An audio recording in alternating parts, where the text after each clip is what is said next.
Welcome back to our channel, ladies and gentlemen. Mount Kenya has now produced two iron ladies. The first one is Martha Karua.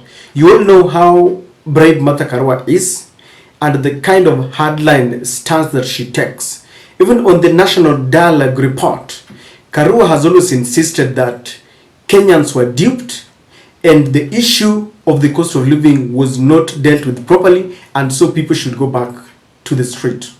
The second person is Muthoni Wamuchomba. Muthoni Wamuchomba was the first lady who rejected Uhuru Kenyatta. The first Jubilee MP who decamped and joined Ruto's camp was Muthoni Wamuchomba, and she did not fear to express the reasons why. Now, she is also the first member of parliament from Central Province who took the bull by its horns. She faced William Ruto and told him to his face that the Finance Bill 2023 together with the housing levy was very unpopular and that she was not going to support it. She was intimidated, cajoled, but she remained unmoved. To date, she still maintains that the housing levy is a scam. Recently, she was in Spice FM, and what shocked me in her statement is that the way or the manner in which the housing levy is being managed is very questionable. For example, she's saying that there is a land in Kiambu County where Governor Kimani Wamatangi is being forced to give out so that Ruto can build the affordable houses that he has always maintained will also create jobs to the hustlers. And Muthoni Wamuchomba is saying that there are some gray areas that must be ironed out before such lands are given out. And she's saying that Mount Kenya fraternity leaders who are in Mount Kenya are muzzled and they cannot even talk. And for people like Governor Kimani Wamatangi sees something that has not been resolved in this land, and that is why he does not want to give it out. But Muthoni says that when this happens, you are reprimanded if you speak out. Occupied by county workers who pay very little rent to the county because they are county workers. You come in and tell them, move out of these houses, we demolish these houses, and we come up with fresh blocks. Okay. How do you tell this worker to move out? What assurance do you give him or her that when he moves out, you come up with new blocks, you are going to give him the first priority to own the house? What affordability platform do you provide for him or her? Do you provide him mortgage? Is the county government of Kiambu going to provide mortgage for those workers who are being evicted so that these houses can be built afresh? And can they afford the houses? Because remember, these are people who pay 2,000 for those houses per month. For rent, yeah. So if you come up with a house worth 5 million, for example, and this guy is 55 years old, amebakisha 5 years aritire, umemfukuza na familia, how do you then make him afford this house for the remaining 5 years? Those are the issues that we have, and those are the issues that make some of us stand very firm and say no. Until we are clear, nobody would fight city owning a house. I wouldn't fight my brother who is a driver or my cousin who is a nurse owning a house. I wouldn't fight that. But remember, I have a future in politics in this country. I don't want to ever be asked questions that I cannot answer. So I would rather stand for what I know and what I believe in. So for Governor Wamatangi to say, no, I'm not handing over this piece of land until I get it clear, and until I go to the County Assembly of Kiambu and get clearance, for me, I think he's doing what he's supposed to be doing. But unfortunately, this is Kenya. You say no to such a request, Kichapo, you suffer the consequences. Pauline Njoroge corroborates exactly what Muthoni Wamuchomba is saying. As I had said earlier, if there is a big lie that has been given in the last 1 year, that it should actually be put in the Guinness Book of World Record as the biggest lie of the year, is being told that the people of this region are shareholders in this government. People of this region cannot be shareholders in this government, and the money that was allocated to their projects by the previous administration has been taken away and redirected to other projects elsewhere, as if they are children of a lesser god and they do not deserve those projects. Also, money men, we have seen issues of water, our roads that were ongoing and money had already been allocated is no longer there. Those roads are not the continuation, the construction has halted. So we are asking, where is our money and why is it being taken elsewhere if indeed we are shareholders? And when our MPs try to talk about it and to voice our concerns, they are given a phone call and they are told do not talk about that matter. When our ministers try to address these issues within ministers from this region, when they try to address those issues from within their dockets, they are wanangolewa, wanapelekwa wizara zingine ndio waache kuongea hiyo maneno. Na ndio waogope na iwe onyo kwao na kwa wengine mambo ya Mount Kenya wasiongele. We are saying that is not our house. We have been taking comfort in someone else's house and saying we belong there. We have to build our own house where we can voice our concerns, where we will not be intimidated, where we will not be told that someone is holding a sword, ready to deal with us if we start asking questions. So I'm asking our people from this region, so that our leaders in parliament can have a voice. We need to build our own house called Jubilee, yes, where if they are chased away from the other side or they are intimidated, they will have a place to call home. Jubilee is our liberation party. That is the party that is going to liberate us from this oppression. We cannot be staying in the oppressor's house and saying hiyo ni nyumba yetu tuko na shareholding. Yes. From now moving on, we have to start a new movement where we go build our party Jubilee, and then from there start raising our voices, start challenging our MPs, our ministers to talk without fearing. We are not, I've said, we are not children of a lesser god. We are not to be intimidated. Yes. We have every right to ask for what belongs to us, for our resources, because we also pay taxes. But for us to do this, we must be in a place where we will not be intimidated. And that place is called Jubilee.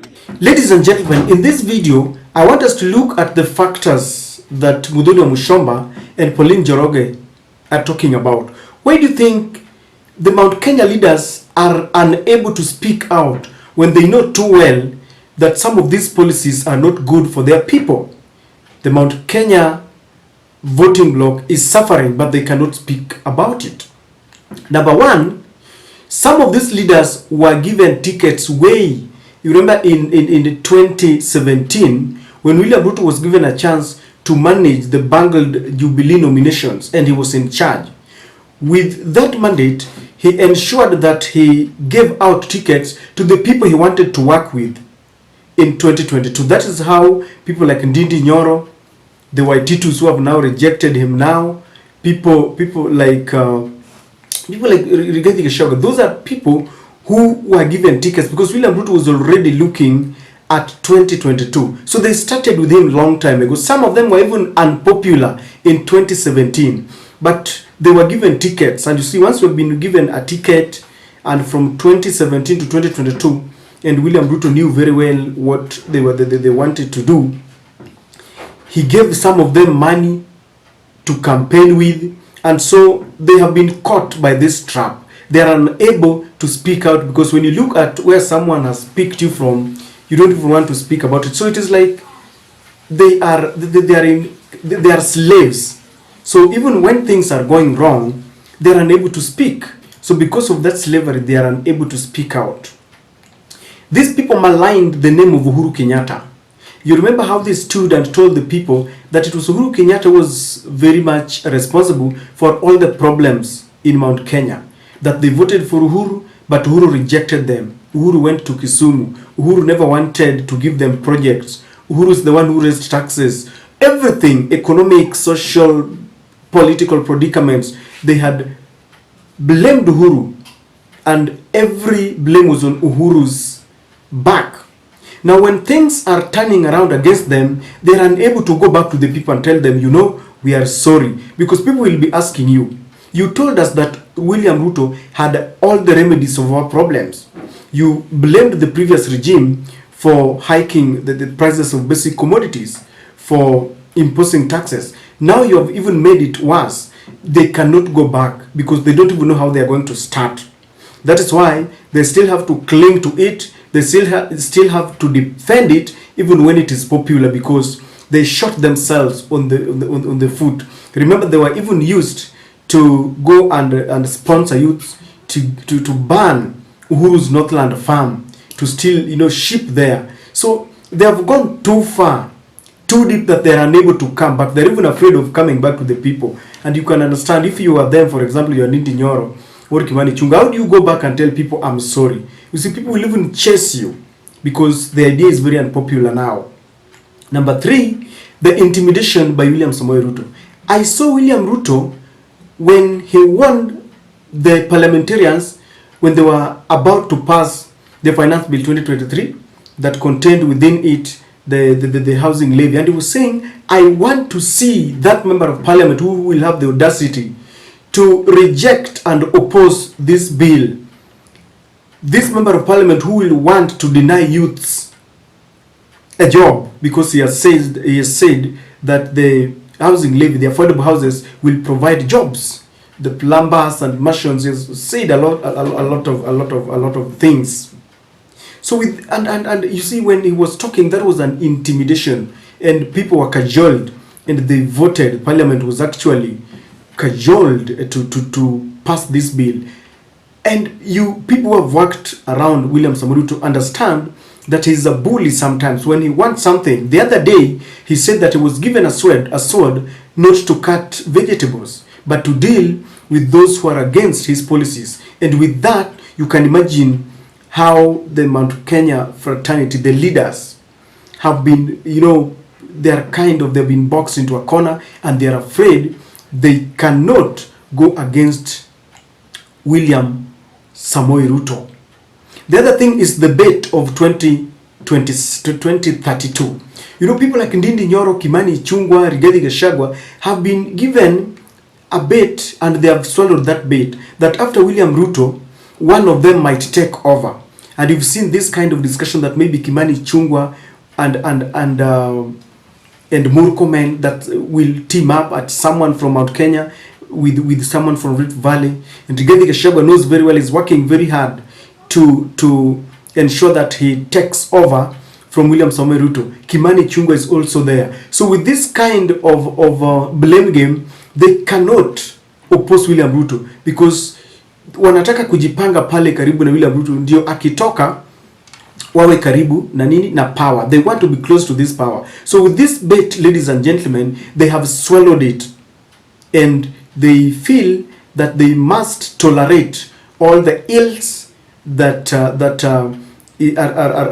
the ills and the problems that the Mount Kenya fraternity is grappling with, because they want power. And that is why Muthoni Wamuchomba is saying that people cannot talk, and Pauline Njoroge is saying they cannot, and you all know that these people cannot talk. Instead, they keep on praising William Samoei Ruto. And I like the fact that sometimes people in the Rift Valley, you've seen how the Nandi Senator Samson Chirigai tells it off that Murkomen is corrupt, whether you want to say that maybe he was denied a chunk of the loot in the government, he speaks out. But in Mount Kenya, the other day when the Nyeri senator spoke out against Chirchir, he was intimidated, and he later said, I didn't demand for the resignation of Davis Chirchir. So Mount Kenya must wake up. Otherwise, their people will continue to suffer when they sing Serikali ni yetu tuko na shares. I don't know what you think, but that is my take, ladies and gentlemen.